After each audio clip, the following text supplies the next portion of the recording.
గోధుమ పిండితో హల్వా తయారు చేస్తున్నారు. మరి గోధుమ పిండి హల్వా తయారు చేయడానికి కావాల్సిన ఐటమ్స్ ఏంటో ఇప్పుడు చూద్దాం. గోధుమ పిండి 1 కప్పు, బెల్లం 1 కప్పు, నెయ్యి 3 టేబుల్ స్పూన్లు, యాలకులు కొద్దిగా, డ్రై ఫ్రూట్స్ 20 గ్రాములు. స్టార్ట్ చేసేయండి. ఫస్ట్ డ్రై ఫ్రూట్స్ అన్ని వేయించుకోవాలి నెయ్యిలో. డ్రై ఫ్రూట్స్ అవి వేయించి తర్వాత అది ఇది కాదు, 2 ప్రాసెస్ లో ఒకసారి ఫాస్ట్ గా చేయాలి. ఓకే, ముందేస్తే మాడిపోతాయో. ఇప్పుడు ఇవి తీసేద్దాం బౌల్లోకి. ఓకే. సో ఆప్రికాట్, బాదం పలుకులు, జీడిపప్పు అండ్ అలాగే బాదం మళ్ళీ కొంచెం చిన్న ముక్కలుగా కట్ చేసి అవి కూడా వేసి అన్ని ఫ్రై చేసుకోవాలి. జీడిపప్పు కూడా వేయించి పక్కన పెట్టుకోవాలి. ఇప్పుడు నెయ్యి వేసేద్దాము. నెక్స్ట్ ఇలాచీ పౌడర్ వేద్దాం గీలో. ఓకే. ఇదేం పిండి? గోధుమ పిండి. ఇప్పుడు దీంట్లో వాటర్ వేయాలండి. 1 కప్ పిండికి 1 కప్ గోధుమ పిండికి 2 కప్స్ వాటర్. ఓకే.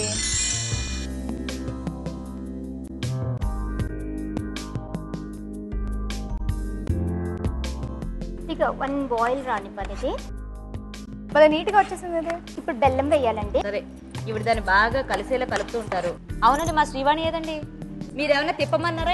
లేదండి, నేనేం అనలేదు. ఆవిడ వెళ్ళారు బ్రేక్ టైం లో. చూడరు కూడా చూడరు, చూస్తూ కూర్చున్నారు. మజాగాన్ని వదిలి ఉండలేనండి. వాణి వనమ్మా, నీ నవ్వులు కావాలమ్మా, నీతో కలిసి డాన్స్ చేయాలి. అబ్బో, అందుకనే మరి బెజవాడ నుంచి ఎన్నెన్ని ఆశలతో ఫ్లైనా వచ్చావమ్మా.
ఇంకేంటి ఏమేసారు ఇందులో? Dry fruits Srivani. Dry fruits వేసామండి.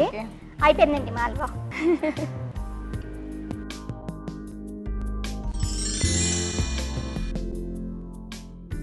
చూడ్డానికి అయితే భలే ఉంది.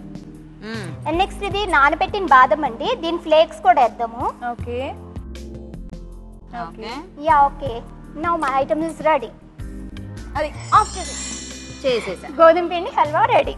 సో మొత్తానికి ఇలాగా గోధుమ పిండి హల్వా రెడీ అయిపోయిందండి. టైం ఏమో 14 minutes 5 seconds.